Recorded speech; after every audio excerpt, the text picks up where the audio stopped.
اعوذ باللہ من الشیطان الرجیم بسم اللہ الرحمن الرحیم۔ سورہ جمعہ نام سے ظاہر ہے، اس میں جمعۃ المبارک کے حوالے سے گفتگو آئے گی دوسرے رکوع میں۔ 2 رکوع ہیں، 11 آیات ہیں اس میں۔ پہلی بات جمعے کا ذکر آئے گا دوسرے رکوع میں انشاءاللہ۔ دوسری بات اس کے شروع میں اللہ کے نبی علیہ السلام کی 4 ذمہ داریوں کا ذکر ہے۔ پہلے بھی کچھ ہم پڑھ کر آئیں، کچھ وہ 4 ذمہ داریاں قرآن پاک سے متعلق ہیں۔ اور نقطہ کیا ہے؟ 313 بدر میں جو نظر آتے ہیں وہ تیار کدھر ہوئے؟ بڑا پیارا شعر ہے، خدا کے کام دیکھو بعد کیا ہے اور کیا پہلے، خدا کے کام دیکھو بعد کیا ہے اور کیا پہلے، نظر آتا ہے مجھ کو بدر سے غار ہرا پہلے، غار ہرا پہلے۔ غار ہرا میں ملا قرآن سے جماعت تیار کی حضور نے مکہ مکرمہ میں۔ یہ 313 قرآن سے تربیت یافتہ، حضور کے تربیت یافتہ، یہ کھڑے ہوئے بدر میں تو اللہ کے نصرت آئی۔ تو انقلابی جماعت کیسے تیار ہوگی؟ مکہ مکرمہ میں قرآن کے ذریعے سے۔ تو حضور کے 4 فرائض کا ذکر، قرآن کے تعلق سے ہمارا رویہ کیا ہونا چاہیے ہمیں سمجھایا جا رہا ہے۔ یہود کا ذکر کر کے دیکھو تورات کے ساتھ انہوں نے کیا کیا، تم وہ حرکتیں نہ کرنا۔ تو یہاں بھی بنی اسرائیل کا ذکر آئے گا ہماری عبرت کے لیے۔ سورہ جمعہ، بسم اللہ الرحمن الرحیم۔ یسبح للہ ما فی السماوات وما فی الارض الملک القدوس العزیز الحکیم۔ اللہ کی تسبیح کرتی ہے اور کرتی رہے گی۔ یسبح میں دونوں ترجمے، حال و مستقبل۔ اللہ کی تسبیح کرتی اور کرتی رہے گی ہر وہ شے جو آسمانوں میں اور جو زمینوں میں ہے۔ وہ اللہ جو بادشاہ، ہر عیب سے پاک، بہت غالب، بڑی حکمت والا ہے۔ اللہ تعالیٰ کے 4 نام اس آیت میں آئے صفاتی، اور اگلی آیت میں حضور کے 4 کام بیان ہو رہے ہیں۔ 4 اللہ کے نام اور 4 حضور کے کام، بڑا پیارا ربط ہے۔ هو الذی بعث فی الامیین رسولا منہم، وہ اللہ جس نے ان پڑھ لوگوں میں انہی میں سے ایک عظمت والے رسول کو بھیجا صلی اللہ علیہ وسلم۔ امیین عربوں کو کہا جاتا ہے اس معنی میں کہ صدیوں سے کوئی کتاب اور پیغمبر ان میں نہیں آئے تھے، ورنہ لکھنا پڑھنا کافی لوگ جانتے تھے۔ وہ حضور وہ پیغمبر کیا کرتے ہیں جو انہی میں سے ہیں؟ یتلو علیہم آیاتہ، ان پر اللہ کی آیات کی تلاوت کرتے ہیں، وَيُزَكِّيهِمْ، اور ان کا تزکیہ کرتے ہیں، وَيُعَلِّمُهُمُ الْكِتَابَ، اور انہیں کتاب یعنی احکام کی تعلیم دیتے ہیں، وَالْحِكْمَةَ، اور حکمت کی تعلیم دیتے ہیں۔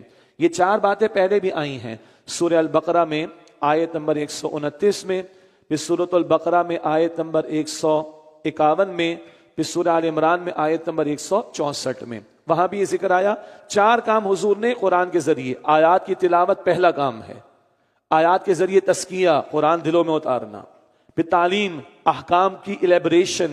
تلاوت الگ ہے، تعلیم الگ ہے، سنت کی اہمیت ہے۔ تلاوت کا ذکر الگ ہے، تعلیم کا ذکر الگ ہے، سنت کی اہمیت ہے۔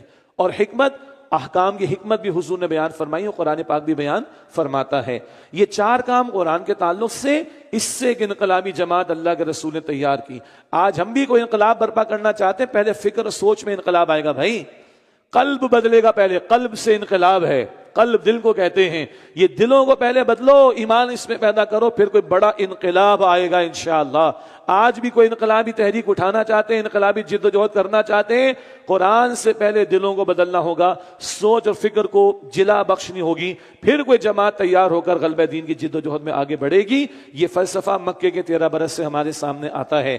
وَإِن كَانُوا مِن قَبْلُ لَفِي ضَلَالٍ مُبِينٍ، اور یقیناً اس سے پہلے یہ لوگ کھلی گمراہی میں تھے۔ کس سے پہلے؟ قرآن پاک کے آنے سے پہلے، حضور کی تعلیم سے پہلے یہ گمراہی میں تھے۔ تو قرآن کی تعلیم اور حضور کی تعلیم یہ گمراہی کو دور کرنے والی شے۔ وَآخَرِينَ مِنْهُمْ لَمَّا يَلْحَقُوا بِهِمْ، اور ان دوسرے لوگوں کے لیے بھی حضور مبعوث ہوئے، یعنی رسول بنا کر بھیجے گئے جو ابھی ان سے نہیں ملے۔ اول حضور عربوں میں انہی کی زبان بولتے تھے، یہ حضور کی خصوصی بعثت عربوں کی طرف۔ پھر حضور کی رسالت ساری انسانیت کے لیے جو ابھی عربوں سے نہیں ملے، ان عرب میں ایک تحریک برپا ہوئی، انقلاب برپا ہوا، پھر ان سے سارے عالم اسلام پہنچا ہے، اور باقی قیامت تک آنے والے سب لوگ اس میں داخل جن کے لیے حضور علیہ السلام آخری رسول ہیں۔ وَهُوَ الْعَزِيزُ الْحَكِيمُ، اور وہ اللہ بہت غالب، بڑی حکمت والا ہے۔ ذَلِكَ فَضْلُ اللَّهِ يُؤْتِيهِ مَن يَشَاءُ، یہ اللہ کا فضل ہے، وہ اسے عطا فرماتا ہے جس کو چاہتا ہے۔ وَاللَّهُ ذُو الْفَضْلِ الْعَظِيمِ، اور اللہ بہت بڑے فضل کا مالک ہے۔ پہلے اللہ نے قریش کو عزت دے دی، ان میں سے حضور ہیں، عرب کو عزت دے دی، ان میں سے ہیں، اور پھر ہمیں عزت دے دی۔ سبحان اللہ، ہم قرآن ماننے والے ہیں، رسول اللہ علیہ السلام کو ماننے والے ہیں، جس کو اللہ چاہے فضل عطا فرمائے۔ یہود کا بیان انہوں نے تورات کے ساتھ کیا کیا؟ مثل الذین حملوا التوراة ثم لم يحملوها كمثل الحمار يحمل اسفارا، ان لوگوں کی مثال جن پر تورات کی ذمہ داری ڈالی گئی تھی پھر انہوں نے اس کو نہیں نبھایا، اس گدھے کی سی ہے جو پیٹھ پر بہت سی کتابیں لادے ہوئے ہو۔ اب دیکھیے گدھے کی ایگزامپل آ گئی، قرآن ہے۔ تورات جن کو دی گئی بوجھ سمجھا، گدھے کے اوپر پتھر لاد دیں یا افلاطون کی کتابیں بوجھ سمجھتا، جان چھڑانا چاہتا ہے، انہوں نے بوجھ سمجھا، پسے پٹ ڈال دے تورات کو، معاذ اللہ۔ بئس مثل القوم الذین کذبوا بآیات اللہ، بری ہے مثال ان لوگوں کی جنہوں نے اللہ کی آیات کو جھٹلایا۔ نوٹ کیجئے گا، یہود نے تورات کو اللہ کی کتاب ماننے سے انکار نہیں کیا، پسے پوچھ ڈالا، دنیا میں ڈوبے، احکام پر عمل نہیں کیا، یہ حرکت کی۔ تو تکذیب ایک ہوتی ہے دل کی، عقیدے کی، سرے سے نہ ماننا، اور ایک تکذیب ہوتی عمل سے، ماننے کا دعویٰ ہو مگر عمل نہ کیا جائے۔ آج ہی کون کر رہا ہے؟ آج ہی کون کر رہا ہے؟ قرآن پڑھ رہے ہیں، سود کے بارے میں آیتیں بھی مگر سود نہیں چھوڑ رہے، پردے کے بارے میں احکامات، بہت سے لوگ پردے پر عمل نہیں کر رہے، نماز کا حکم ہے نماز ادا نہیں کر رہے، زکوٰۃ میں ڈنڈی مار رہے ہیں۔ یہ عملاً انکار ہے، یہ عملاً تکذیب ہے، یہ ان کا ذکر ہے، یہ ہمارا بھی ذکر ہے، استغفر اللہ۔ واللہ لا یہدی القوم الظالمین، اور اللہ ظالم قوم کو ہدایت نہیں دیا کرتا۔ قل یا ایھا الذین ھادوا، اے نبی علیہ السلام فرما دیجئے اے وہ لوگو جو یہودی بن گئے، ان زعمتم انکم اولیاء للہ من دون الناس، اگر تمہارا یہ دعویٰ ہے کہ سارے لوگوں کو چھوڑ کر بس تم ہی اللہ کے چہیتے اور دوست ہو، فتمنوا الموت ان کنتم صادقین، تو ذرا موت کی تمنا کرو اگر تم سچے ہو، ولا یتمنونہ ابدا بما قدمت ایدیہم، اور وہ کبھی بھی اس کی تمنا نہیں کریں گے ان گناہوں کی وجہ سے جو اپنے ہاتھوں آگے بھیج چکے ہیں، واللہ علیم بالظالمین، اور اللہ ظالموں سے خوب واقف ہے۔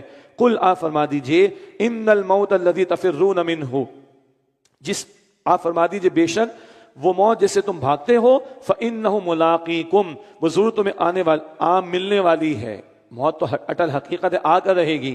ثُمَّ تُرَدُّونَ إِلَىٰ عَالِمِ الْغَيْبِ وَالشَّهَادَةِ، پھر تم ہر پوشیدہ ظاہر کے جاننے والے اللہ کی طرف لوٹائے جاؤ گے، فَيُنَبِّئُكُم بِمَا كُنتُمْ تَعْمَلُونَ، پھر وہ اللہ تمہیں بتا دے گا جو کچھ تم اعمال کیا کرتے تھے۔ یہ یہود کا ذکر آیا۔ اللہ فرما رہا ہے اگر تم چہیتے سمجھتے ہو اللہ کا اپنے آپ کو، موت کی تمنا کرو۔ پھر قرآن کہتا ہے کبھی تمنا نہیں کریں گے اپنی کرتوتوں کی وجہ سے، لیکن اللہ فرما رہا ہے موت سے بچ تو نہیں سکتے، پیشی تو ہوگی، اللہ سب کچھ بتائے گا۔ یہی موضوع سورہ البقرہ کی آیت 94-95 میں بھی تھا۔ سورہ البقرہ آیت 94-95 میں یہ بات تھی، اور وہاں ذکر تھا کہ ان میں سے ہر ایک چاہتا ہے ہزار برس کی عمر اس کو مل جائے۔ یاد آیا؟ نہیں ملے گی، بچ نہیں سکتے تم۔ ہم لوگ مرنے کو تیار ہیں؟ کہیں گے فوراً جی 27ویں شب میں موت آ جائے، کیا ہی بات ہے، اللہ خاتمہ ایمان پر عطا فرمائے۔ یہ طنز نہیں کر رہا میں، لیکن ٹھنڈے دل سے سوچئے، ہم لوگ مرنے کو تیار ہیں؟ اللہ کو فیس کر سکیں گے؟ تیاری ہے؟ We must think about this۔ کیا ہوا؟ وہ دنیا کی محبت میں ڈوبے، اللہ کی کتاب کو چھوڑا، برباد ہو جائیں گے آخرت میں۔ اللہ ہمیں معاف کرے، آخرت کا طلبگار بنائے، قرآن کو تھامنے کی کوشش دے۔ تفصیلات آ گئی ہیں بہت زیادہ۔ اب آئیے آخری رکوع ہے سورت کا، سورہ جمعہ میں جمعہ کا ذکر۔ جمعے کا حسن کیا ہے؟ جمعے کا حسن ہے خطبہ جمعہ۔ بھئی ظہر کے کتنے فرض ادا کرتے ہیں؟ 4۔ جمعے میں کتنے رہ گئے؟ 2 کہاں گئے؟ 2 خطبے مل گئے۔ امام صاحب یہ خطبہ دے کے بیٹھتے ہیں نا، ہلکا سا پھر کھڑے ہوتے ہیں، 2 رکعت کم، 2 خطبے ان۔ سبحان اللہ۔ خطبہ کیا ہے؟ قرآن ہونا چاہیے۔ حضور علیہ السلام کا خطبہ جمعہ کیا تھا؟ کان یقرأ القرآن ویذکر الناس، یہ ابو داؤد شریف کی روایت۔ اللہ کے رسول قرآن پڑھتے، قرآن کے ذریعے نصیحت کرتے، تو حضور کا خطبہ جمعہ قرآن قرآن قرآن قرآن تھا۔ اور اللہ کتنا اہتمام کرواتا ہے ہم سے، صاف ستھرے کپڑے پہن کر آؤ، غسل کر کے آؤ، مرد خوشبو لگا کر آئیں، جلد پہنچنے کی کوشش کرو، جو جتنا جلدی آئے گا اتنا اجر زیادہ ہوگا۔ اول آنے والوں کو اونٹ کی قربانی کا اجر، تھوڑا دیر گائے کی قربانی، تھوڑا دیر بھیڑ کی قربانی، پھر تھوڑا دیر مرغی صدقہ کر دی، پھر تھوڑی دیر انڈا صدقہ کر دیا، آخر والوں کو انڈے جتنا ثواب ملے گا۔ تو جمعے میں خطبہ ہے بھائی۔ اچھا ہمارے عربی لوگوں کو نہیں آتی تو تقریر اردو میں ہوتی ہے نا، اسٹیٹس میں یو ایس میں انگلش میں ہوتی ہوگی، فرانس میں فرینچ میں ہوتی ہوگی، اینڈ سو آن، اس کو سنو بھائی۔ ہمارے عربی خطبہ تھوڑا سا ہو گیا چھوٹا، کافی چھوٹا، کیوں؟ یہاں لوگوں کو عربی نہیں آتی تو اردو میں تقریر ہو رہی ہے۔ جمعے کے دن جمعے کا خطبہ ہے اصل، اور اس میں قرآن کی یاد دہانی، قرآن کے ذریعے دلوں کو تازہ کرنا، غفلت کو دور کرنا، زنگ کو دور کرنا، فکر اور سوچ کو کلیئر کرنا۔ جمعے کو جمعہ بنانے والی شے خطبہ، اس کی طرف توجہ دلائی جا رہی ہے۔ یا ایھا الذین آمنوا، اے وہ لوگ جو ایمان لائے ہو، اذا نودی للصلاۃ من یوم الجمعۃ، جب جمعے کے دن نماز کے لیے اذان کہی جائے۔ ایک بڑا ٹیکنیکل نقطہ، اذان دی جائے کہی جائے، گویا اذان کا کوئی طریقہ موجود تھا نا، قرآن میں نہیں ہے، اللہ کے رسول نے بتایا، صحابہ نے خواب بھی دیکھے، حضور نے بتایا، اللہ کنفرم کر رہے کہ ہاں نماز کے لیے بلانے کا طریقہ موجود ہے۔ یہ سنت کی اہمیت کی طرف اشارہ ہے۔ اذا نودی للصلاة من یوم الجمعۃ، جب جمعے کے دن نماز جمعہ کے لیے اذان دی جائے، فاسعوا الی ذکر اللہ، تو اللہ کے ذکر کی طرف چل پڑو، وذروا البیع، اور خرید و فروخت کو چھوڑ دو۔ پہلی اذان ہو جائے، جس جگہ مدہ کرتے اسی کو طے کر لے، ورنہ ایک محلے میں بہت سی مسجدیں ہوتی ہیں، اذان ہو گئی پہلی، دوسری نہیں، پہلی اس سے لے کے جمعے کی نماز مکمل ہونے تک کوئی کاروبار نہیں، کوئی معاش کی ایکٹیویٹی نہیں، اس درمیان کچھ کمائیں گے وہ حرام۔ اللہ اکبر۔ اور آگے اللہ فرما رہے چھوڑ دو، اللہ سب سے بہترین رزق دینے والا ہے۔ وذروا البیع، اور خرید و فروخت کو چھوڑ دو، ذالکم خیر لکم ان کنتم تعلمون، یہ تمہارے حق میں بہتر ہے اگر تم سمجھو۔ فاذا قضیت الصلاۃ فانتشروا فی الارض وابتغوا من فضل اللہ واذکروا اللہ کثیرا لعلکم تفلحون۔ اچھا، یہ خرید و فروخت چھوڑ دینا بہتر ہے، تم سمجھو کہ 1.5 گھنٹہ دکان بند ہو گئی، نہیں، اللہ برکت دے گا۔ ایک بات اب آگے فرمایا فاذا قضیت الصلاۃ، پھر جب نماز مکمل ہو جائے، فانتشروا فی الارض، تو زمین میں اپنے کاموں کے لیے پھیل جاؤ، اجازت ہے۔ ابھی روک دیا گیا تھا نا اذان سے لے کے جمعے کی نماز تک، اب چاہو تو شاپ کھولو، کاروبار کرو، آفس جاؤ، کوئی ایشو نہیں۔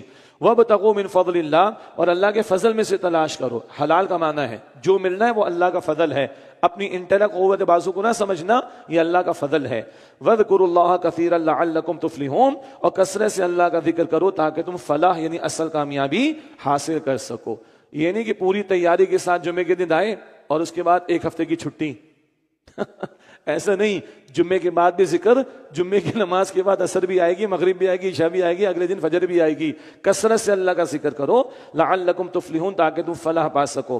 وَإِذَا رَأَوْا تِجَارَةً أَوْ لَهْوًا انفضوا إِلَيْهَا وَتَرَكُوكَ قَائِمًا، اور جب کچھ لوگوں نے کوئی تجارت کو کھیل تماشا دیکھا تو اس کی طرف تیزی سے چل دیے، وَتَرَكُوكَ قَائِمًا، اور آپ کو خطبے میں کھڑا چھوڑ گئے۔ اللہ اکبر۔ ایک وقت تھا کہ اس وقت جمعے کے دن نماز پہلی تھی، خطبہ بعد میں تھا۔ اس وقت ایسا معاملہ ہوا، اجناس کی کچھ کمی تھی مدینہ شریف میں، جماعت ہو گئی جمعے کی، اور آواز لگے بھائی غذا اناج وغیرہ خرید لو، ختم ہو جائے گا۔ اناج اجناس کی کمی تھی، لوگ دوڑ پڑے، کچھ ہی لوگ حضور کے پاس رہ گئے۔ اس کو اللہ تعالیٰ فرمارے چل دیتے ہیں اور آپ کو خطبے میں کھڑا چھوڑ دیتے ہیں۔ اس کے بعد ترتیب بدل گئی، خطبہ پہلے آ گیا اور نماز بعد میں ہو گئی جمعے کے دن، خطبہ پہلے نماز بعد میں جمعے کے دن۔ اس واقعے کے بعد قل ما عند اللہ خیر من اللہو ومن التجارہ، آپ فرما دیجئے جو کچھ اللہ کے پاس ہے وہ کھیل تماشے و تجارت سے کہیں بہتر ہے۔ بس نوٹ کر لیجئے گا، پچھلے الفاظ میں تجارت کا ذکر پہلے تھا، کھیل تماشے کا بعد میں، اب کھیل تماشے کا ذکر پہلے، تجارت کا ذکر بعد میں۔ دل پہ ہاتھ رکھ کے بتائیے آج جمعے میں رکاوٹ کیا شے بنتی ہے؟ کھیل تماشا۔ کھیل تماشا اسمارٹ فون میں بھی آ گیا ہے، ہر طرف لگا ہوا ہے بندہ۔ کھیل تماشے رکاوٹ نہ بنے، تجارت رکاوٹ نہ بنے جمعے کی تیاری اور ادائیگی میں۔ واللہ خیر الرازقین، اور اللہ سب سے بہتر رزق عطا فرمانے والا ہے۔ کچھ چھوڑ کر آؤ گے اللہ برکت دے گا، اللہ بہترین رازق ہے۔ اللہ تعالیٰ میری آپ کی ہم سب کی مغفرت فرمائے۔ اللہم انک عفو تحب العفو فاعف عنا، اللہ ہم سب کو معاف فرمائے، اللہ ہمیں جہنم سے آزاد فرمائے، اللہ ہمیں جنت الفردوس عطا فرمائے۔ وآخر دعوانا الحمد للہ رب العالمین، والسلام علیکم ورحمۃ اللہ وبرکاتہ۔